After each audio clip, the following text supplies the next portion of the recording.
Hey folks, welcome into the BN Cubs podcast. I'm Brett Taylor. That's Michael Cerami here to talk Cubs after the winter meetings. We are here courtesy of Ankin Law, 312-6 million, injury law made personal. Thank you to Howard and friends for helping us make this podcast happen so we can talk about the extraordinarily busy, crazy, nutty winter meetings that just happened in baseball. A kid, and we don't even have to linger on this too much because I think everybody was living in this space this week that, we understand and have understood for 5+ years now that the winter meetings have softened in terms of how much activity there is. Both because of the stretching of the offseason, it just seems to get pushed back further and further, but also just the nature of communication and technology. It's just not as necessary, right? Mm-hmm. That said, I think we as fans, at least, still like the idea of having an event in the middle of the offseason that, while not comparable to what we see in the NFL and the NBA and the NHL with their transaction periods, but just something that approximates that we can look forward to and that we can all sort of communally gather around, like, there's going to be some stuff happening, there's crazy rumors. Mm-hmm. And so to really just not have that this year at all was an extraordinary bummer to me as a fan. Yeah, I got to say, so first of all, I agree with everything you said, but I do think that these winter meetings were not the worst. I've seen a lot of people say that they were the worst one that they. I think it was the worst, but go ahead. There was definitely. I think there have been years where there has been fewer transactions or fewer transactions of significance. There was at least 3 or 4. There was 3. There was 3 moves, period. Unless you're counting Soroka. I mean, there was no. So there was Kyle Schwarber, significant deal. Edwin Diaz, and Pete Alonso. Okay, those 3, and then I could have sworn there was another. When did Devin Williams happen? Was that before the winter meetings? Well before. Yeah. Well, okay. Fair enough, but I will add that Edwin Diaz got a record AAV for a closer. Yeah. Kyle Schwarber got a record contract for DH, and Pete Alonso is a modestly linchpin piece of a lot of teams' overall plans. Those 3 deals were not small deals; they were big deals, and a big deal that they got accomplished. And then I'll add that there were some rumors. It's just, I think the difference is that a lot of the rumors and talk that we saw this week were things that we kind of had already started to learn and hear in the weeks leading up. And that might also be a product of what is very clearly, the last 3, 4, 5 seasons, a drive in the sports media landscape, especially baseball, to just hammer rumors. I mean, it is effectively the job of John Rossi and John Heyman to get as many baseball rumors as they possibly can and put them on MLB Network and the New York Post and on social. I mean, sometimes Heyman does those articles. He has a lot of good information, but it's just like, it's not even like our lukewarm stove. It's just like a single line of this team is interested. They have really become streamlined over the years. Anyway, I think that's, kind of feeds into it. And so we know part of what I did not want to take this way, but I just had this idea. I think it's a really bad thing or a really bad idea to institute any sort of deadline. Because I think that'll hurt the players ultimately more than the teams. What Michael's talking about, for those who don't know, is that there's long been chatter about like, hey, let's have a pre-Christmas signing deadline that contracts of X size have to be signed before this date, or if you sign before this date, there's an incentive, just some kind of structure that basically. Yes. Well, so that's what I was getting at. Is I wonder if the best version of that is the incentive route, and the incentive route is actually only on the team side, such that it's like your 10% of the contract that you sign doesn't count towards your luxury tax or something like that. Yeah. That way it's like, still go give the guy the big money, but if you sign him now, and you get all these guys done, then it's not going to cost you to your luxury tax calculation, not the actual money you're paying or anything of like that. But because any other version of it, it'll just hurt the players, I think. Yeah. And I on the flip side, I do think, I don't know if it was just the year when the lockout was going to happen, because I know we had that flurry of activity right before the lockout began, because people, like when Marcus Stroman signed with the Cubs. Yeah. But there was another year, like once, I think 2 or 3 years ago, where the winter meetings were like a little exciting again. And it was like, oh my God, see, this is what it was like. I mean, we remember what it was like in 2015, 2016, before, but it used to be the best. It was awesome. And if the, Cubs can do us a favor and sign some more guys before ad rates get terrible in January, that would be really appreciated by me, so I can sleep comfortably at night. Well, so let's talk about the Cubs, and let's talk about, and we'll leave the winter meetings behind. That part, at least for me, has been real easy to discuss and say, look, Cubs accomplished, in air quotes, nothing at these winter meetings.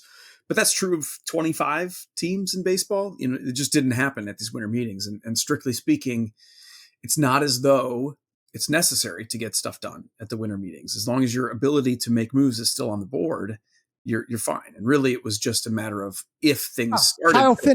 Kyle Finnegan signed. Okay, my bad. That was an overnight one, and you handled that one. Counts. That was a big. You're right. No, you're right. You're right. Hand up. Four moves, guys. And the Cubs that used to be like a normal Monday. Yeah. Cubs took 3 players in the minor league phase of the Rule 5 draft, so that really loaded up the activity. No, but I again, only if things had really gotten cooking and this move is going to affect this move and this move, would it have been necessary for the Cubs to be active this week to the point where you could, I think, fairly criticize them for not getting stuff done this week. That didn't happen. That clearly did not happen. And so I have felt, when evaluating the Cubs offseason, pretty chill about this week. It isn't like, oh my God, everything's missed. They're missing everything. Everything's passing them by. Now, we could use that if we want to steer into today's movement. But I do want to say, I think we should do exactly that. And I know where you're going, but Robert Suarez and Edwin Diaz and Kyle Finnegan signed this week. Suarez was today, so not technically the winter meetings. So could almost make it 5, because that's probably a deal that went down at the winter meetings. Well, there's probably a bunch that we're going to find out. But that is where I get, a little bit of heartburn, because were the Cubs ever going to sign Edwin Diaz? No. Ever? Did you? And this is not rhetorical. Did you buy the Robert Suarez rumors? No, I mean, so Kyle Finnegan, I absolutely did buy and had interest in. Robert Suarez, I think I wrote up the initial rumor, and I was like, I think I even framed it as a question, like, do the Cubs really think Robert Suarez is an ideal candidate? And I had my text get really small. Really small. Like the subscript. So it curves. Yeah, exactly. You got it right. No, I didn't. But then I also,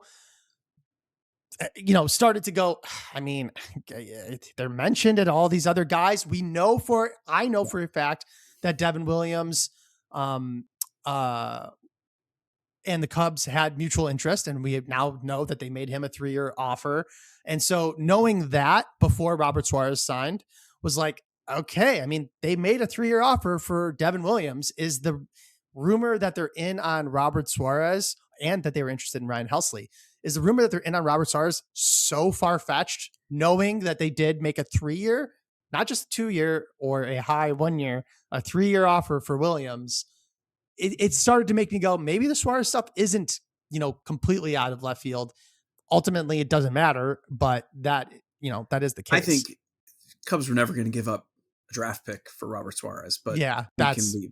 I mean, and that's the big difference for me from those others. Finnegan mentioned actually is a pretty good one. I think there's a chance the Cubs might regret not having gotten that done, because once the Tigers got their hands on him, changed up his pitch mix, tweaked one of his pitches a little bit, he was a monster. And I think he has so much experience closing too. And I think the Cubs' interest in him for years, I think, was because they knew what they wanted to do if they got him. And I think, but it was Scott Harris probably had the same idea. Yeah, probably had the same idea. These are former Cubs execs that are running the Tigers. So yeah, I think that's fair. What you're saying is maybe things are cooking in that part of the market, and the Cubs, need to sort of get on it. I believe that. I still think if we ran down the list, there are some decent late inning options still available, and nobody's been traded, so there's that factor too. That is the thing I think we're sleeping on probably the most, because I've been doing the listing after every time a reliever signs. I'm like, okay, all these guys are off the board. And it doesn't help that the Braves got 2 guys. Sure. And that it was the Braves, because they were kind of, I know that they had a bad year, and I don't think they expect to again. So excluding them from any of this stuff was probably a mistake from the get-go, but they got 2 closers, taking it off the board, which is never helpful. And the thing with late inning reliever trades, those are much harder to predict who's available and who, like the Nationals traded to the Mariners. Hand up, I don't even know who that dude is.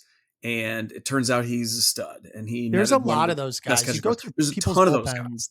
And so people, I see Yankees fans getting upset about being connected to Brad Keller as a potential relief option. And I'm like, I don't know. I don't think you guys watched him this year. He was kind of awesome. And so there's a lot of guys like that in everybody's bullpen where you're just like, I didn't even know that guy existed. Yeah. So the Cubs did make a signing today, though. Well, before we get to that, and I want to hold space for the idea that while neither Michael nor I, nor any of you should be saying the Cubs can count on finding the next Brad Keller and that, as a back end guy, like they couldn't plan on that part of the bullpen being sort of a freebie.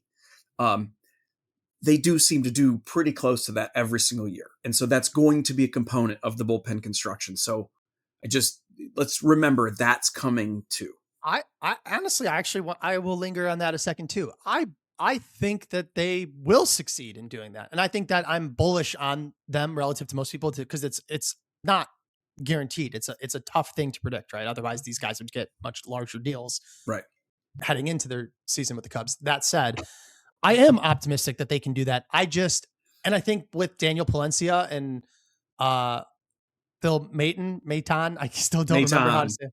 Maton, and new guy, setting that aside, I think that and all the starters that are going to potentially be relievers for the Cubs this year, like I think they could probably build a fine bullpen yet again. It's just that I think the totality of the rumors pushing them towards one of the bigger free agent closers started to get me feeling like, okay, maybe they're going to get one of these guys. And now it's kind of Pete Fairbanks, Luke Weaver, Tyler Rogers, Brad Keller. And I know it's weird to include Keller in that because it almost feels like, hey, can I ask you something on that?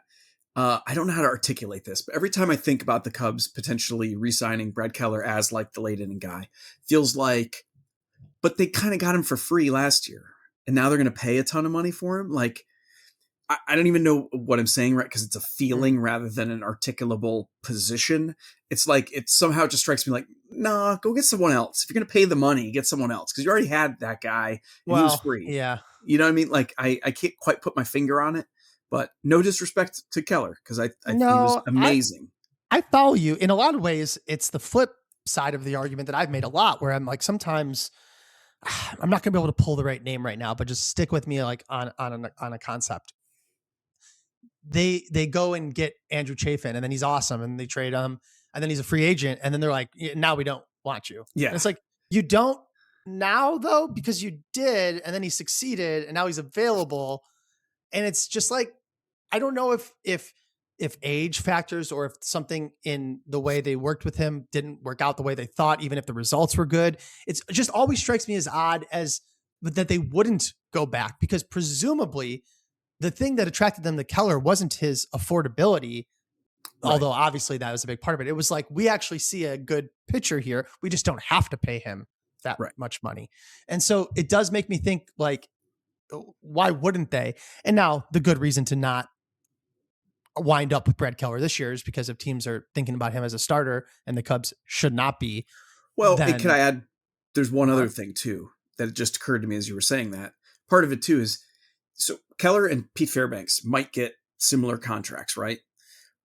Keller had the better year, little younger, but Fairbanks has done it for a lot longer, right? So if you're going to pay the same price, you might feel more this is why it's different than assuming you can go find a reclamation guy and do it again. It's like, well, if you are going to pay the most notoriously volatile position a decent contract, you maybe prefer to have a guy who's done it 5 years running with some volatility versus just 1 year of like awesomeness. So that's probably a factor too. Listen, I like Pete Fairbanks. I think he would be, I know I haven't like looked into it because I don't even know if there's going to be a good answer, and I'm kind of avoiding the whole cold weather thing where he loses some feeling in his, it's not like it's a non-factor, but I will add that Wrigley Field is cold for 6 weeks, and then some of those games, well, maybe. And then the postseason. I mean, October's been pretty warm the last couple of years. Climate change is going to hook the Cubs up. But I mean, seriously, stick with me for a second. It's like, so there's the end of March and April that is occasionally cold. Half of those games won't be at Wrigley, and half of those games won't require Pete Fairbanks to pitch necessarily. So I'm kind of not letting that be a factor. Stuff like that. Also, I'm not saying you don't pay attention to it, but like, he's never had to adjust to try and do. Who's to say he can't? Like, what are you talking about? Because he's been in Florida, so he occasionally goes in the cold and it's an issue. Okay, well, if it's his home team, there might be some strategies. There might be some things that can be done. Exactly. And listen, he throws hard. He's got 23 plus saves at least in each of the last 3 seasons, 90 saves overall. It's a guy whose peripherals look great. He strikes out a ton of guys. He's a funny interview too. So I see lots of. I like him. And if the Cubs wound up with him, Maton, and the guy they signed today, Hoby Milner, I think those are 3 great as the additions. Guaranteed contracts. Yeah. If that was, I think that is more than good enough for adding to the bullpen. And I think it's crazy that people aren't more excited about the 2 signings the Cubs did make. Not crazy for the regular fan, but for the people that I see that are big Cubs fans, like, no, you guys, these are way better free agent relievers than we typically sign. Like, this is a lot better, and it doesn't preclude them from signing the other guys. So I'm kind of on board, to be honest. Maton is the priciest reliever they've signed since Craig Kimbrell. Yeah. And he's kind of a stud, but we've talked about Maton. So let's talk about the one we have been dancing around, as reported earlier today by Michael Cerami of BleacherNation.com. The Cubs are signing lefty Hoby Milner.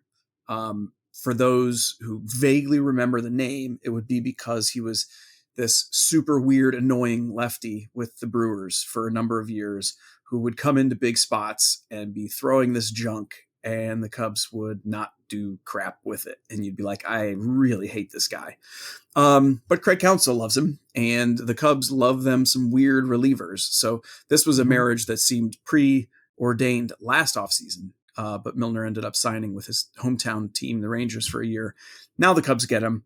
And it's a solid addition. Like, it doesn't have to be more than, this is a guy I'm happy the Cubs will have available in the middle innings as a lefty next season. Yeah, that's the other thing, is knowing where he's slotting in. If the Cubs signed Rob Refsnyder, who we keep bringing up, even though there hasn't been a rumor about him in a month. Not a whisper. I wouldn't be like, that's your starting right fielder? What a joke. It's like, no, he's not. He's going to be a bench player. Like, you got to have the correct contact. By the way, just to put a pin in that one, given what Yastrzemski got from the Braves, $23 million over 2 years, and there's some warning signals there for a 35-year-old. I think Refsnyder is going to get a ton, because that market is terrible. The corner outfield market is terrible. I think he's going to get a ton, and it ain't going to be from the Cubs. No, I think that's probably right. But so in addition to some of the things we said about Milner, he's also a lefty. The Cubs desperately needed a lefty in the bullpen. Yes. Desperately. Yes. He has a familiarity with Craig Counsell, which is undoubtedly a big plus. And the NL Central in general. Like, there's little bits of that's valuable. Yeah. Yeah. He's thrown a ton of innings. He's been durable, which is another way to say that, is he's thrown at least 60. Easy to be durable when you're throwing 87, but yeah, well, right. Just kidding. Yeah, no kidding. But I mean, I don't know. I think he fits checks a lot of boxes that way. And then I'll let you take this because I think you're a little bit better at explaining it. He also has the Tread Athletics background, right? Yeah. Am I making that up? He's a Tread guy. Yeah. So for those that don't know, because this applies to a minor league signing the Cubs made this week, Colin Snyder, who it was just funny that the Cubs signed him. So a year ago at this time, the Cubs had just brought in Tyler Zombro, former pitcher. He was the one. It's unfortunate that this is the thing that people remember, but he was the one who took the line drive off the head and like had to have emergency brain surgery. And it was, whatever. He was able to come back after that for a little bit, but ultimately just his career ended. He was only like 30 and he became kind of a pitching guru at Tread Athletics, which is one of these training centers, kind of like Driveline. Although I think Tread is bigger than Driveline. And the Cubs brought him in last year to be sort of a consultant on the pitching side, and his role has grown. And anyway, it kind of gave the Cubs some inroads there at Tread. Can I pause you? I can't believe I think I wrote the article about when Zombro got hit in the head. And I've been so familiar with him over the last year and a half. You didn't realize he was that guy? I did not put it together. I'm not kidding. I think I wrote the article when that happened because it was obviously terrifying. Yeah. And I'm like learning that in this moment that was the same guy. It's kind of like he got superpowers, like some sort of like that's like an origin. Yeah, why don't you tell him that? Why don't you go, hey, Tyler, I was thinking about how you now you're a special skull broke open. I guess the Cubs seem so enamored with his pitching. Yeah, well, clearly, philosophy. Again, I mean, they are pumping him up big time. And he isn't alone, of course. It's not like he was running Tread by himself, but the ability to gain not only his insights to work with your pitchers, but also for targeting future pitchers, also for just staying on the cutting edge of like pitch development and grips and all of these things. He puts out videos sometimes that sort of underscore how deeply you can go on this stuff if you really want. This just reminded me of another thing. This is getting him in the door and then elevating him is a lot like what we felt like we missed out on when Kyle Boddy went to the Reds. Yep. And it was like, we kind of thought we were going to be able to sneak that guy into the org permanently. And he went to Cincinnati instead. Zombro's kind of their version of that. This is like a podcast threshold comment where it's like, don't hold me to this because I might be wrong, but I think I'm right about this. But so there's my disclaimer. I believe I remember that the Cubs were, as you mentioned, they were like one of the finalists to get him in the door, right? But Boddy's big thing was he wanted to still be able to do Driveline while working at a high level in the organization. And I believe the Cubs were like, no, we just want you to just be a Cubs guy. And so that's how the Reds got him.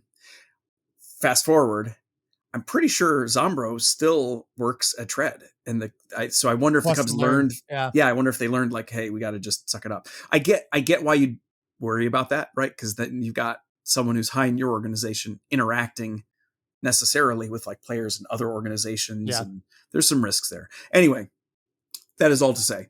Saw videos last year about when I was learning about Zombro, one of which was showing off the work that he and Tread had done with this Mariners reliever, Colin Snyder, who had come over from the Royals. He had trained at Tread, totally revamped his game, turned his four-seamer into this like blistering cutter, and was amazing, right? And I just remember that story sticking with me because I was like, man, what if the Cubs can get lots of guys like that, with this guy's help? Well, fast forward a year, now they actually did sign Snyder because he fell back in 2025 pretty significantly. So now he's a pure reclamation play. But Hoby Milner was another one who'd done work at Tread. The Cubs roster is littered with guys who have, and it will continue to be. So like, there's your cheat sheet for if you're ever looking for Cubs reclamation options. Honestly, if you did a Venn diagram of Tread and former Brewers, you could probably identify a lot of the Cubs impending signings. Yeah, their minor league and waiver claims. There's where they'll live. Okay, so Did we hit on Milner? We got the gist, right? Yeah. You guys get it. I think he's a good signing. It's a good foundation. I still think the Cubs need to go out and get a closer. And if they do get someone, I still love what Daniel Palencia has to offer. Like that is so it's just nice to have a guy like Palencia because he can be, we've seen it, like elite with the type of stuff he has. I don't think he's established as elite yet. I really don't. But I think a lot of what he did in the postseason actually made me feel better because at the end of the year, he started to have that little bit of a slowdown. And then in the postseason, he was just a fireman coming into the sixth inning. And I mean, he was a significant part of the Cubs playoff wins when they occurred this fall. And so I'm very excited to have him. It just would be nice if they can deploy him that way with also a closer in mind. And that's why, again, someone like Kyle Finnegan, who isn't this like crazy impressive closer, but was like a guy who gets 25 saves a year. You're like, yeah, you get that guy he's your Ryan Presley or your, someone speaking of Presley and Porter Hodge, who was Daniel Palencia the year before, you just want extra protection because like things don't always go as you'd expect. And so wouldn't it be nice to have two Cubs have had like 6 closers in the last 2 years. So, anyway. All right. So last thing that I wanted to get into that's sort of winter meetings fallout-ish is the extent to which we're going to see the Cubs spending big on a bat or not. I think that was there was a constellation of rumors around that this week, mostly about Alex Bregman, but there was that report about the Cubs meeting with Pete Alonso. I wrote my thoughts on how meaningful that was or wasn't at BN, so you can go read that.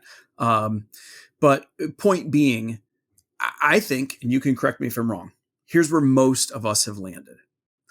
The Cubs would probably like to add a big bat if they could. They need to add a front of the rotation starting pitcher type. It is possible that guy is going to require a huge contract.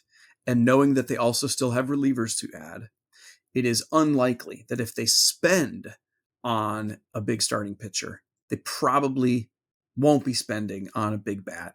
But if they trade for a big starting pitcher, then they might be able to use the funds repurposed toward a bat if that bat is still available. Market's not as robust on that front, but thankfully for them, third base actually is pretty robust. Like the only spot. It's like the only spot. And so again, I am dismissing out of hand all the comments from Carter and Jed Hoyer about like, well, we love Matt Shaw. We believe in Matt Shaw.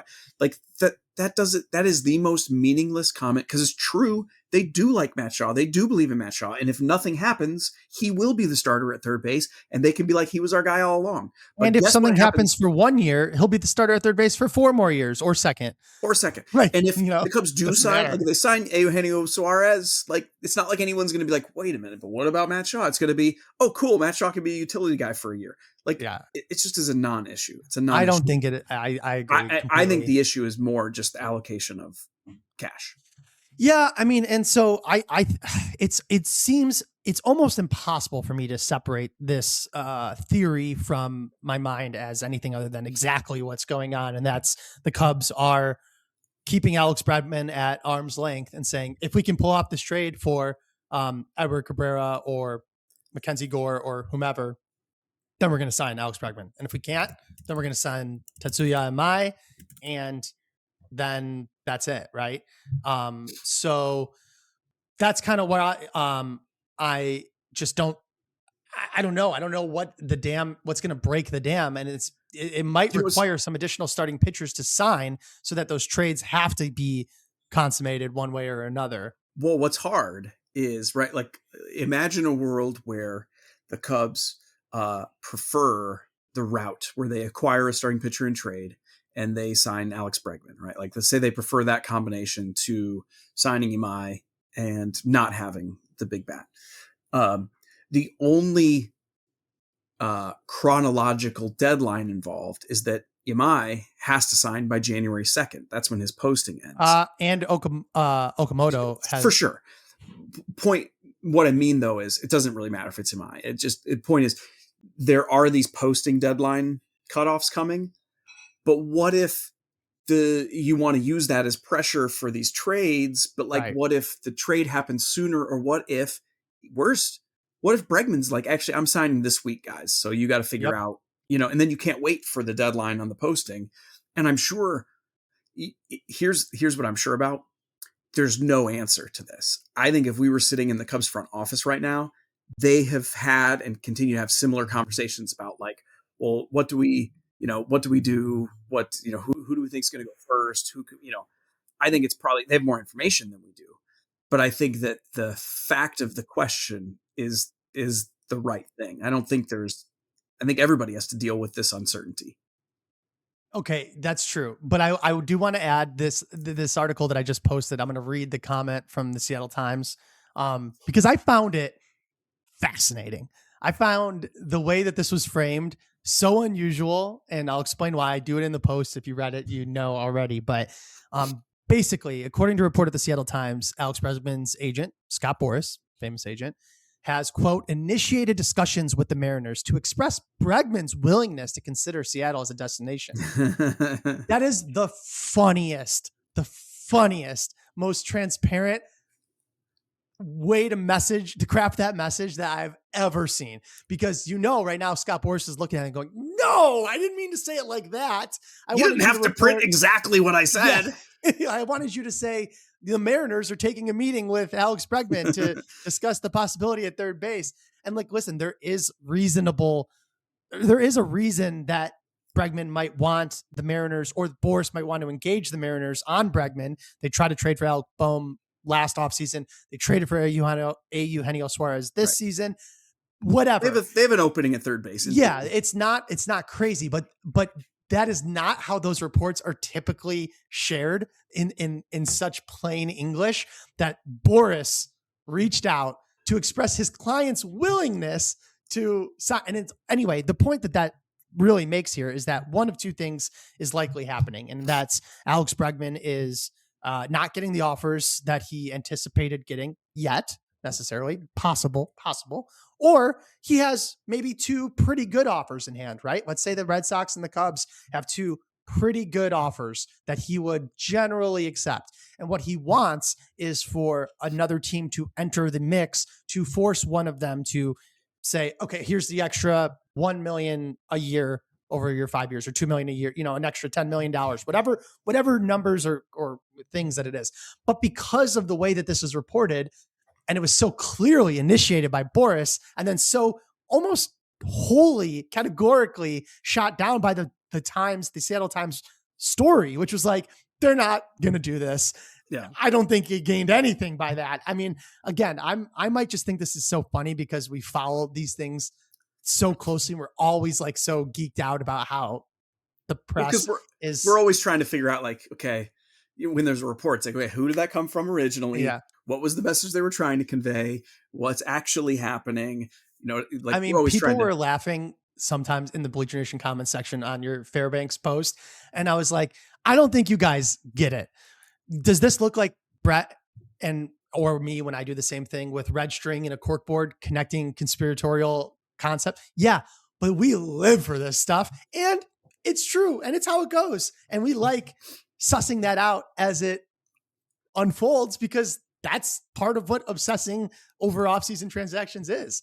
So I thought that was very funny. Well, and for the record, Jed Hoyer himself this week on Marquee was talking about, because he was at, Bruce Levine asked him, he's like, you see all these rumors, all this stuff out there, how much of it is true, how much of it, blah, blah, blah. And Hoyer's main focus in his response was that you have to remember that stuff gets out from someone for a reason. Like, that's the reality. Now, I don't think that's 100% of the time. Like, sometimes, when Michael's reporting that the Cubs are signing Hoby Milner, that's not because someone's trying to get something out. It's because the Cubs are signing Hoby Milner. But you sort of know the flavor of rumor that we're talking about, or report that we're talking about, where it's just someone has an angle. And it's not us, being armchair guys that are imagining these machinations behind the scenes. Like, that's actually what's happening. And I don't know. I'm like sick of explaining it, or I was last night. Let me just say this too, and I'm not going to name any names. there are some former big league executives, high level, several. There's multiple. So it's not just one, multiple who are now in the media, and they write things and they opine and they make appearances, and you get a sense for how well they understand the game or how sophisticated they are or not. And I'm saying, if you look at that, is it really that crazy to suggest that some current executives are just maybe, and agents and players, maybe just aren't that sophisticated about like getting stuff out? Maybe it's a little transparent, and maybe it's not that hard to figure out what's happening. I'm just saying. Yeah. No kidding. Go look at any of the former guys, and even I can't do it without saying names. Never mind. That's good audio for your podcast, right? I will just say, I think people will be shocked I think before I started writing about the Cubs and covering the team and running a website and all this professionally, I saw these teams, these organizations as just, I guess sophisticated is the right word, a lot more sophisticated, a lot more unreachable, a lot more siloed than they are. These are just like mostly a group of regular people. They're just people. Just do like, it's not, I'm trying to like, I'm sure the C-suite executives or the engineers at Apple or NVIDIA or something they're operating on a different level. And there's undoubtedly, professional MLB executives that are worth millions of dollars for a reason. Okay. But those are 30 people or 60 people. And there's like thousands of people involved in this process. So yeah, I don't know. And I also take a little bit like when really good reporters put something out there that they've heard, and then those things are shot down like, well, this isn't even necessarily true. It's like, I don't know. I think that it's very likely that there is solid reason to believe that solid reporters with great track records are legitimately hearing the things that they're hearing. And I think the thing that we're going to talk about in our transaction corner is like maybe a perfect microcosm of it. And we could lead into that right now if you want. Well, I want to I'll wrap it up by saying there's a difference sometimes between the reality or not of a thing that happened and how we or you as fans perceive that thing. And what's coming is a perfect example of how a thing can be true. This happened. It's a thing, but it doesn't mean what you think it means. Right. So. And even in the case that things might not mean what you think they mean, they might also still have motivation behind it. Sure. You know what I mean? Like on a whole, so it could, let's do it. When we talk about this exact example, it's going to be even clearer. This was I like this topic. I think people find it interesting too, because for the longest time, I don't know. It all just seemed like a black box. Well, there's a mystique. There's a mystique there that you realize is sort of half true. There is a lot of information siloing and clandestine efforts, but it's also half just like, no, these are just dudes and women in a room being like, hey, should we do this? What do you think about this guy? Let's go talk to his agent. Like some of it's not that big a deal. Yeah, exactly. All right. This week's Transaction Corner is brought to you by Feldco. Feldco, the home renewal experts. Bleacher Nation is proud to partner with Feldco. For almost 50 years, Feldco has been transforming Chicagoland homes with their windows, siding, doors, and roofing. Feldco is family-owned and prides themselves in delighting their customers. With products made in the U.S. and designed specifically for the Midwest, Feldco offers the perfect balance of beauty and energy efficiency. I'm going to try to read that backwards next week. I think that might be fun. Oh, yeah. And then have Addison reverse it. Well, it's like it's a David Lynch trick. Yeah, there you go. Yeah. Okay. So do you want to set it up? No, you go. You wrote the piece. You go for it. I got to find like what the quote was. But basically the short version of what we're getting at here is yesterday at The Athletic, Patrick Mooney and Sahadev Sharma dropped a interesting rumor, offseason rumbling. And here's the exact quote. I was stalling long enough to pull it up. Nico Hoerner's name has popped up in trade conversations, but those mentions do not mean the Cubs are looking to deal their Gold Glove second baseman. It's unlikely they would move an admired homegrown player who's coming off a 6.2 WAR season per Baseball Reference and a strong playoff performance, 419 batting average in the postseason. The team's current identity, pitching, defense, up to middle athleticism, and clubhouse professionalism, is a reflection of Nico Hoerner's personality and production. ... Nevertheless, this front office operates without much sentiment and uses the offseason to gauge value of virtually every player on their roster. So bottom line there is Nico Hoerner his name came up in trade talks. Okay. Patrick Mooney and Sahada Sharma reporting that Nico Hoerner's name came up in trade talks means that Nico Hoerner's name came up in trade talks. What that does not mean is that the Cubs are trying, close to, or interested in trading Nico Hoerner. And I think it's fair game for them to report it, for us to talk about it, and all of us to be sober about the reality that even in a world where there exists no untouchables, because I absolutely believe that the Cubs do not operate with untouchables. I don't think that really even exists. I guess I don't know if the Dodgers would trade anything for Shohei Ohtani. Like, would they get rid of, he might be a cash cow such that you couldn't realistically give two farm systems in their entirety. Right. Yeah. Right. Like it's, anyway, it just strikes me as something that is unlikely to happen. And I want to reiterate before passing it to you that I think the part that I enjoyed that they pointed out the most is setting aside, all the other reasons you might want Nico Hoerner on your team next year. And there are many. He really does embody so much of what this Cubs team philosophy is about, with the lone exception of, I guess, on base percentage. But that is, in my opinion, outdated to what their true preferences are in the complete package of a player. And I will just add that, oh man, I wish I can articulate this better. And I didn't even get there in the post last night. If you watched 162 Cubs games last year in the playoffs or whatever portion, you cannot come away thinking that Nico Hoerner wasn't one of the 3 most important players on the team last year. I mean, he just was. And it's not because we do or do not think batting average is important, or that I don't even know what the argument is there. He was so good. He was incredibly valuable, much more than he has been in prior years when he was merely valuable. And I think that losing him, with the exception of a deal for Skubal, he's the centerpiece of that trade. And I'm not saying he's enough to get Skubal. That's not the point. It just doesn't make much sense. And even if you did accomplish that, you still need to organize and execute a positional change for Matt Shaw and sign Alex Bregman, which is like a lot of moving parts, in addition to a trade that you are subtracting one of your most valuable players and potentially not getting the right value in return. So I don't know. I think it's interesting. I do not see him being traded.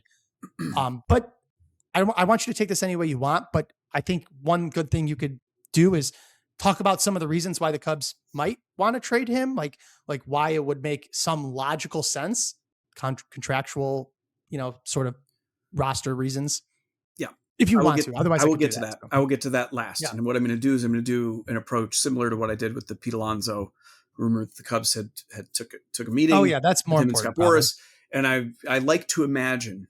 So, like Michael said, it's being reported by Sahada Mooney, like that it happened.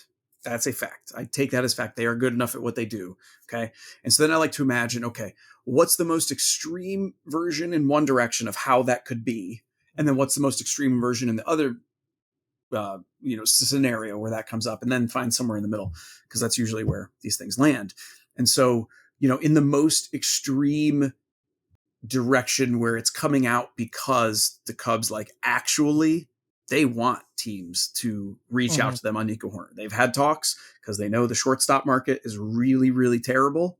There's just no great options out there. Nico would be extraordinarily valuable right now as a shortstop if he were on the market. And so the Cubs are letting this get out there because they want more teams to reach out and be like, hey, we heard you talking Nico. Let's talk.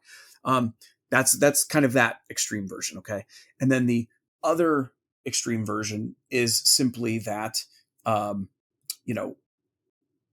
teams asked, and the Cubs were like, nah. And that's it.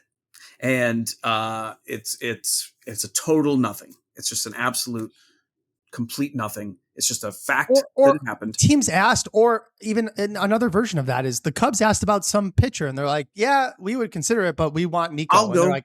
I'll go even further. The Cubs brought it up and had the talk not because they have any interest in trading Nico Hoerner, but because they are already starting their homework on what his market's going to be in a year when he hits free agency. Okay? I mean, that's Mooney just as and plausible. Sharma kind of teased that. I said the same thing. It's not crazy that they're would consider extending Nico Hoerner. He's young, he's valuable, he's been great, he's hardworking, he's a leader. He's got 1 year of control. So extending him could be a priority, and gauging his value through trade is a way to measure what the market and his agents might, arrive at, what sort of figure number they would arrive at. Yep. And so I think that's very plausible. And in fact, I'll go so far as to say whatever actually did or didn't happen, that's in the Cubs' mind, right? They're thinking about that. If we're thinking about it, they're thinking about it. So where I think this probably lands is somewhere in the middle, probably a couple conversations that it did happen to come up because again, when executives are just sort of chatting about these things, one of them inevitably is going to note, hey, we're looking at, they might not say this explicitly, but we're looking at shortstops. We're curious, what's Nico, you got Matt Shaw. If you guys add at third base, maybe you move Shaw to second, and like, there's a version where, I could walk you through a version where trading Nico Hoerner right now actually makes sense for the Cubs. I'm not saying that this is what they're thinking, but this is perhaps bringing it back to your question, which is, okay, why might they consider it? Well, right. It looks something like this. Cubs love Alex Bregman. It's your Brewers. Trading a player. That's right. Yeah. That's what okay. So Cubs love Alex Bregman. They desperately want him. We'll say, okay. But also the Cubs love Matt Shaw. They think he'll be an amazing second baseman. Okay. This is all hypothetical, imagining a world where this all makes sense. And they are eager to move Shaw to second base. They don't want to lose Nico, but they know after next year, that's where Shaw's going to be. And we think he's going to be great.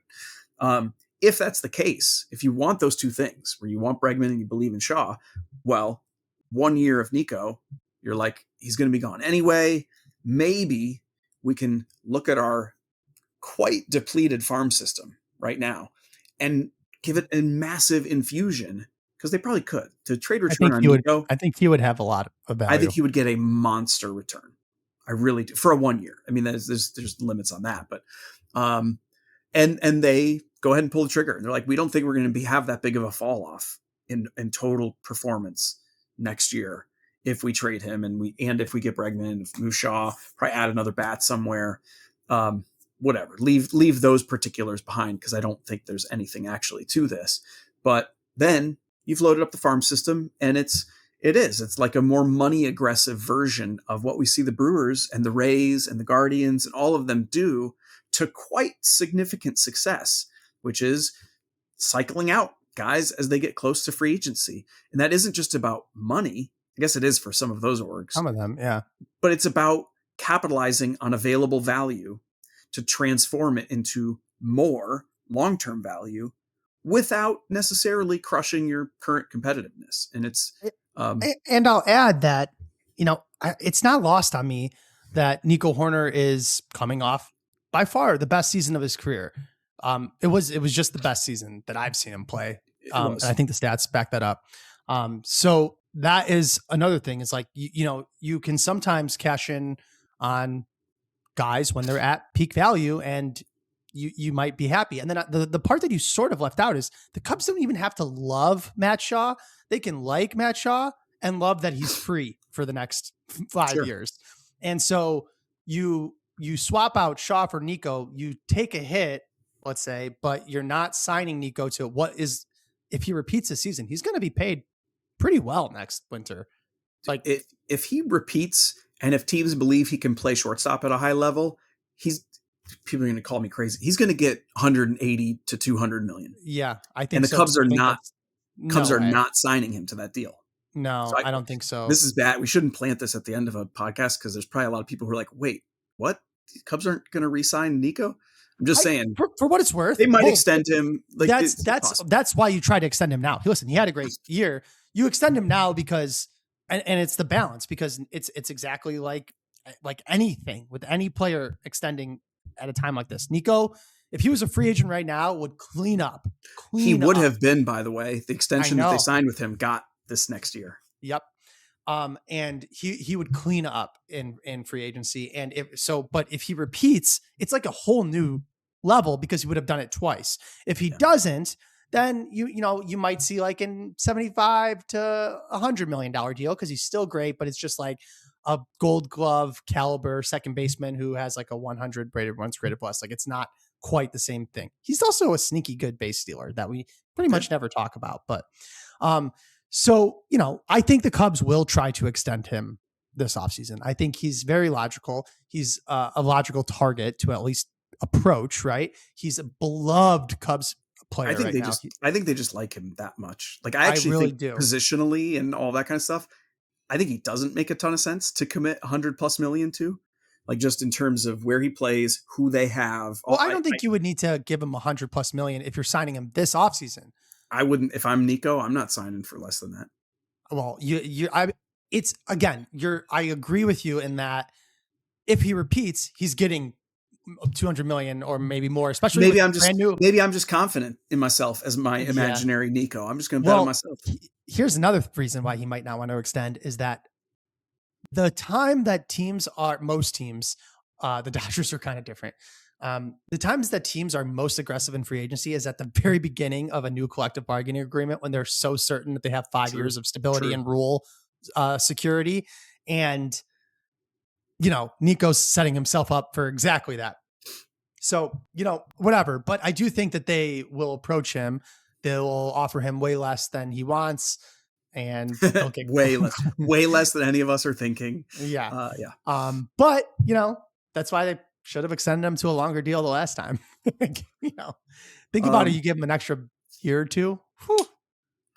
All right. So to sum that up, no, I don't think that the Cubs would seriously consider trading Nico Hoerner, but also no, I don't think they have any problem with this version of the rumor getting out that people asked. Yeah. And again, like I just, some people in the comments, I don't know why I read the comments, because I like some of the people there. They were like, it's too complicated to think about trading Nico, moving Shaw and signing Bregman. I'm like, no, it's not that it's too complicated. It's that those are hard things to actually pull off. It's not, I can imagine it. Of course, I'm already talking about signing Bregman and then Shaw playing second base after 2026. Like I see that. I'm not blind to it. It's just that doing these things in succession requires more than just the Cubs' willingness. Right. And that's why I don't see it happening. And that's aside from the fact that I genuinely think if you don't get something excellent for Nico, Cubs fans would be very upset. He has got to be the most beloved Cubs player of the moment, not of all time or anything like that. But talk about what's going to happen next offseason if it comes to pass that he has a great year and they're like, sorry, we're not resigning. Dude, the pitchforks are going to be pointy. Yeah. That's why we need Shaw to have a good year. Is there any good free agent third baseman next year or second baseman? Well, that's why they need to sign Alex Bregman for a little extra coverage, not just in terms of positional and the bat, but like sort of psychologically it's coverage. Hey, I just thought of another reason why Nico Hoerner rumors might be getting out there. Maybe Ketel Marte's market is spicy and someone's like, hey, we'll trade for Nico. Well, and I forget which low it is. It's one at Brandon, Josh. I don't know. It's one of the lows with the Rays is also apparently available. And that had the tenor of like, oh, people are really hot for a second baseman right now. Maybe we should. So yeah, I think you're right there.